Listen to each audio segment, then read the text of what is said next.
Nongeye kubatuza cyane mwese mukurikira Voice muri Rwanda TV dutangiye isomo kwiga kudoda season 18 episode 49 aho turi gukora iri kote ryacu muri kureba hano. Iri kote rero ngo ryanze kurangira nimeze nk'iryanze kurangira kubera ko ryagize ama episode menshi. Ibaze ko tugeze kuri 49 ubu ngubu 50 naho tuyigezeho ubuse none rizarangira ryari. Abenshi murategereje ariko nyine gahoro gahoro n'urwo rugendo turi hafi gusatira ku musozo. Rero wewe mushyashya reba hano. Iri kote uri kureba hano niyo turi gukora akantu ku kandi.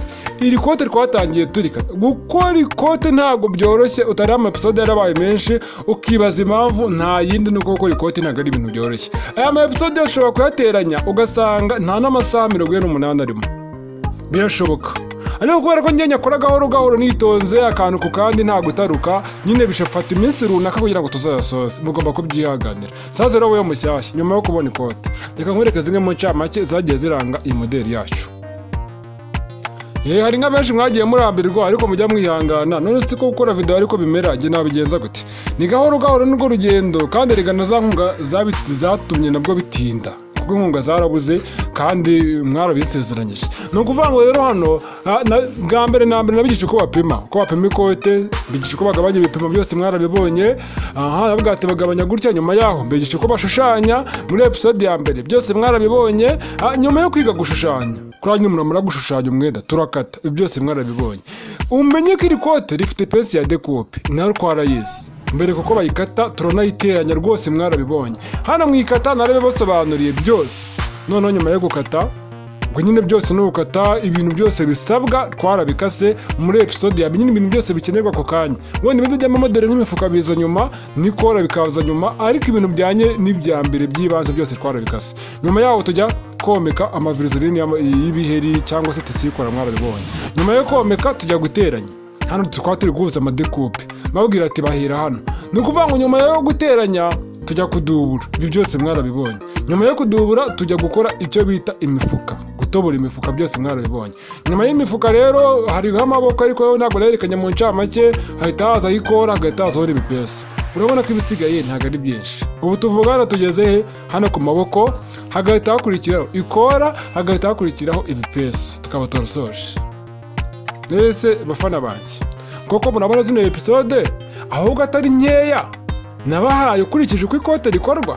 Ibaze ko ngo barikora iminsi 3. Iminsi 3 irimo amasaha angahe? Ese aya masaha ngiye nkora maka episode k'iminota 17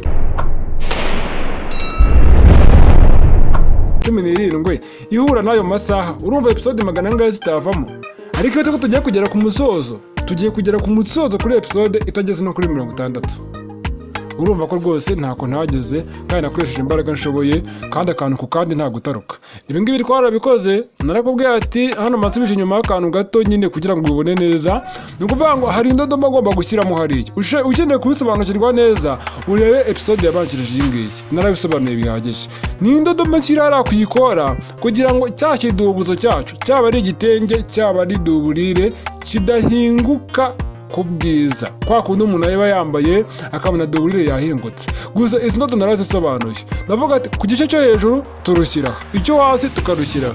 Ntabwo mbisubiramo kuko byatinda byansaba gufata iminota myinshi kandi kugira ngo twihute nyine. Urabona hano ngiye guta dushyiramo dukomeza n'ibindi urihangana. Nimba ukeneye kubisobanukirwa urebe episode yabanjije iyi ngiyi.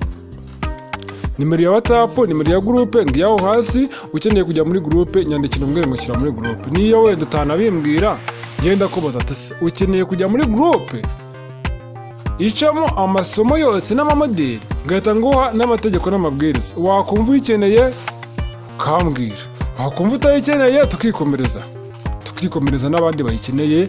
Yego nyine wowe wasanga wenda ushaka kunsuhuza gusa nabwo ntacyo biba bitwaye. Ni ukuvuga ngo rero hano ibintu ndimo ndakora ariko se buri hasi nibe ni za ndoto ntitse ko muno wagira ngo ahantu turimo hano muri hangana ntangiye gukeka ko nshobora kuba nihutiye gushyira urudodo nyine narusezemo ntararemara kuringaniza. Ahubwo nibutse ko muri episode yabanjirije iyi ngiyi ibintu byo kuringaniza ariko turimo turabikora.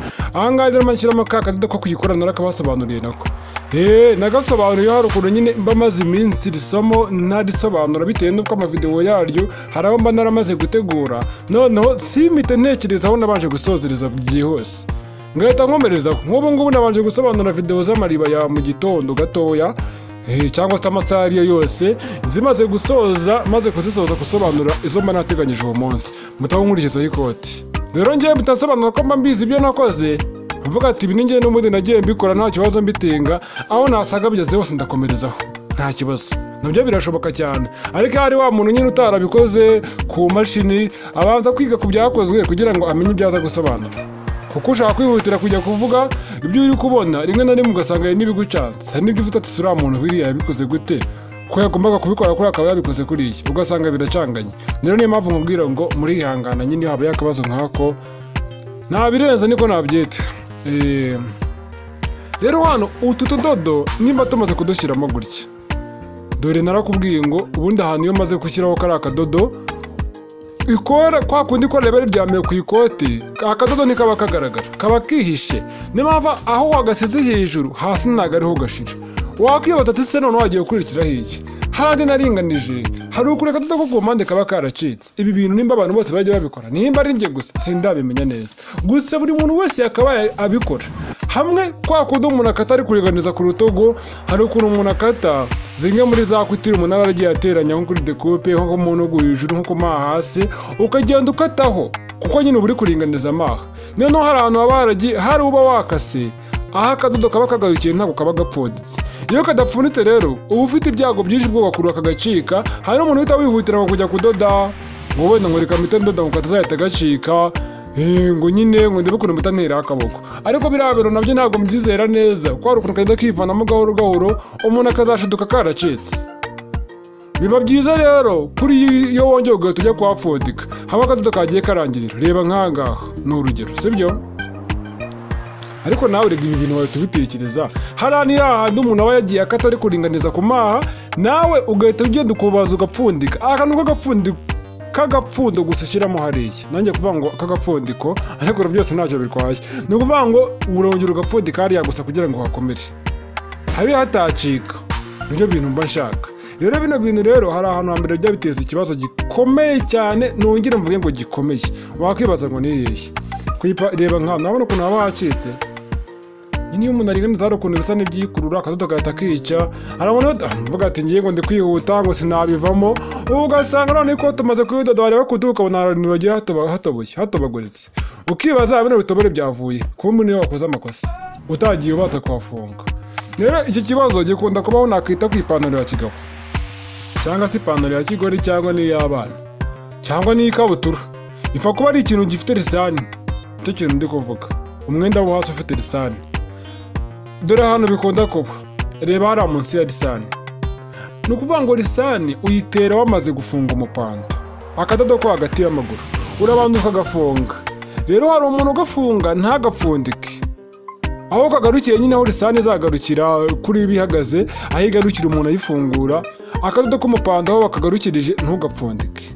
Noneho wazajya gutera lisani ukayitera koko ukayisoza, ariko wamara kuyisoza umuntu yakambaye gari imbere hari ukuntu nyine ngo haba hegereye ku mubiri w'umuntu, hameze nk'ahantu nyine hari nyine urabona ko umwenda uri kukubyiga, niko nabyita. Reka ndeke kuvuga wenda ndeke kwirirwa nkoresha ikindi kinyarwanda, wenda hatajya n'umuntu uza kunyibaza niyo mico wapi, hatajya umuntu yekera ibindi da, mba ndi kugira ngo nsobanure. Nyine ahantu hose haba hakwegereye haba hameze nk'aho gutuga urudodo, mu gihe rudakomeye ruracika. Rero hariya kuri lisani ujya kubona ukabona munsi ya lisani neza aho lisani irangirira, ka kadodo ko ku mupando kari kugenda kivanamo cyangwa se kari gucika.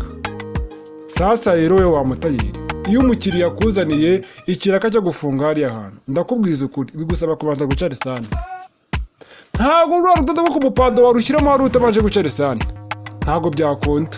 Amakutiri aba yakubangamiye kuko hari n'ahantu nyine haba hafunze ukuntu ku buryo ntabwo byakunda. Niyo mpamvu rero wowe w'umudozi, ubundi inama nakugira, hariya nibura ashyiramo indodo ebyiri zigerekeranyije. Hariya neza indodo zifunga umupando zigira ebyiri, kuko urwo rumwe hari igihe rucika. Nyine gera basi ugirire impuhwe uwo mukiriya umubwira, wenda uvuge ngo wenda ntubimubwire, ariko uvuge ngo sizemwe ebyiri nibura zongere gukomera kwaho, kuko ugize ibyago hagacika. N'ubundi wowe mutayeri niba bikuzanira bizakuvuna, bizakugora. Okay, ibyo bikaba birabaye. rero ibi nabyo nibyo ndi gukora hano kugira ngo ngende mafunga nyine kugira ngo batazacika nyuma. Reka kuri lisani harahakunda kugorana, kandi nongera kubwira abantu abakiriya namwe nk'umukiriya uri kureba rino somo ukunda kudodesha, wenda ababyiga gahoro gahoro avuga ati wenda muri kera nshobora kuzabikora ariko atarabikora. Mu gihe ipantaro cyangwa ikabutura icitse hagati y'amaguru ukabona hacitse, jya wihutira kuhadodesha, kubera ko hari ukuntu hacika rwa rudodo rwo ku mupando rugacika rusatira hari lisani. Umukiriya akabigenza gake ngo n'ubundi ngo nigadireba nk'aho ukuntu hacitse, hano ngomba kuhateranya neza. Ngo ni mu ntugu zombi nako ku maha yombi. Hari ukuntu hacika umukiriya akavuga ati nzaba amadodanga ibiki n'ibiki. Rimwe na rimwe hari n'abantu nyine basekana, wenda urugero cyane cyane nko mu banyeshuri bikunda kubaho biga bisanzwe amashuri asanzwe, ugasanga wenda nk'ikabutura y'ishuri hagati y'amaguru yaracitse, wenda nyine wenda yakwicara cyangwa yatera nk'intambwe mugenzi we yayibona akaba arasetse ngo yewe kubura ngo niyikira ngo ntiwasanga ngo gukina ngo iki nibyo ngibyo baba barimo. Ariko nyine ubundi reka nkubwire, hita wihutira kudodesha hari ahantu ko uko wacika ukahihorera nihagera. Reka nkubwize kuri ngewe, sibyo? Wenda ngereranyije nibura hacitse akantu gatari nk'umuntu ukora ibiraka, nibura nka sengisi yashyizemo akandi kadodo, reka tuvuge 500 da, tureke kuvuga 300 cyangwa 200, ariko na 200 hari uwayakoresha akagukiramo akadodo gusa. Ariko reka nkubwize kuri ngewe, uyinzaniye byarageze kuri lisani, nyamara agomba guca 500 n'urugero, nibura n'ibihumbi 2 nawe guca cyangwa igihumbi. Urumva nawe ibiciro byakujyanamo? Mba ntekereza ko ngewe ngiye guca lisani nkongera nkayitera kugira mfunge kari akadodo ndabanza nyica, kandi wowe uje kwidodesha ntabyo ubona kuko uba utazi ibintu by'ubutayeri, ubona ari akantu gato kacitse karabo ukavuga ngo reka mushyire desa cyangwa sengisi, simbona atari akantu k'akadodo. Ariko umutayeri we ntabwo ari gutya abibona.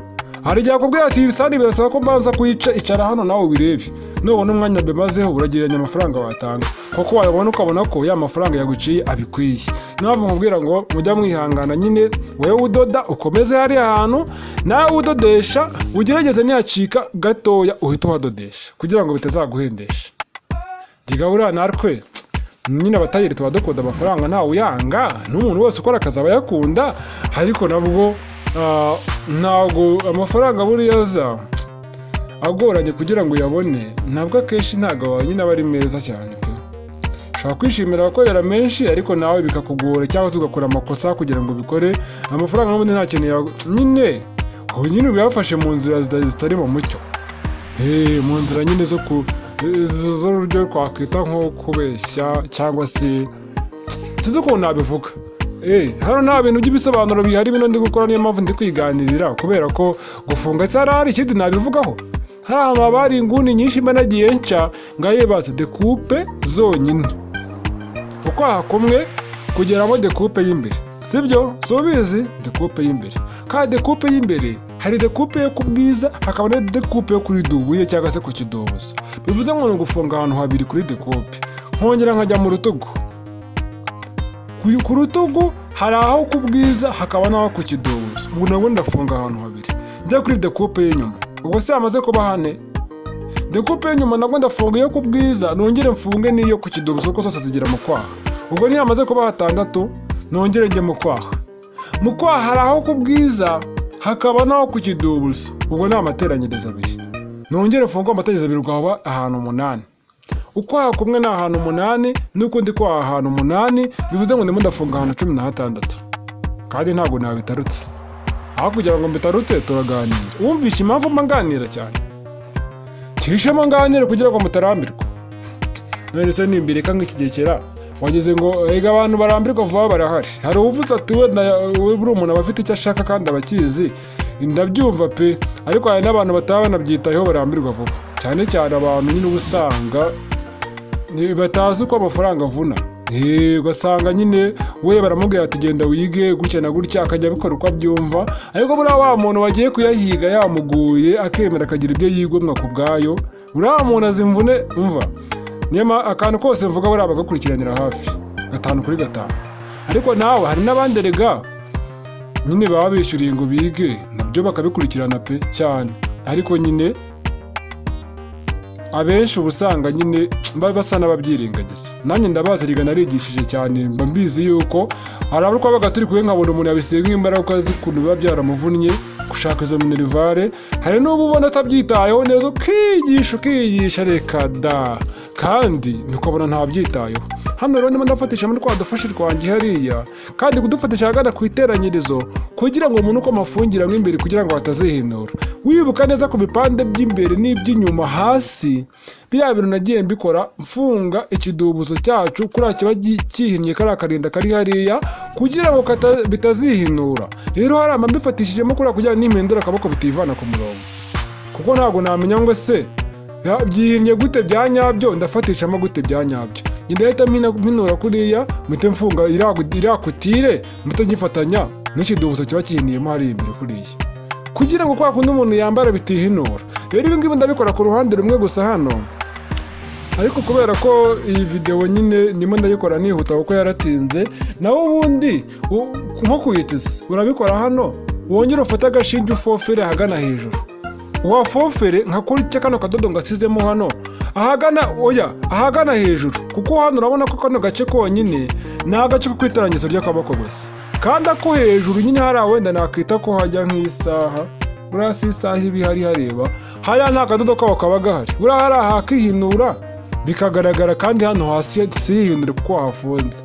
Bivuze kuvuga ngo ushobora kudashyiramo kariya kadodo ugafata urushinge ukamera nk'aho wafofeye nabwo kuriya, ukajya ufofera duburire uyihuza n'itisi ya nyacyo cyangwa se igitenge kugira ngo bitazihinura. Ariko ntabwo ndi bubikore hano, nyine muri ihangana nimba bibagoye, kuko nyine nkurikije ko nateguye ino video ntabwo nigeze mbikoramo kuko ari mu gitenge. Ubundi akenshi mu gitenge kuvofera igitenge biragorana kuko akantu gafata urushinge nyine uratobora ukabona byanze, ariko itisi biba byigaragaza kuko urabikora bigahita bikonda. Reka dusubikire hano rero, reka tuzabonane muri season ya 18 episode ya 50 iraje vuba. Kandi ikindi umenye neza ko wakoze subscribe. Ikindi kintu nakubwira, nimero y'inkunga ngiye aho ngaho, dushyigikire udutera inkunga. Dore rino koti mwarantengushye bamwe muri mwe kumvikanya inkunga ntimwabikora, none ko isomo ryaratinze. Kuba ryaratinze n'amakosa nayashyira kuri mwe rwose, nabashinja ntimwanabihakana.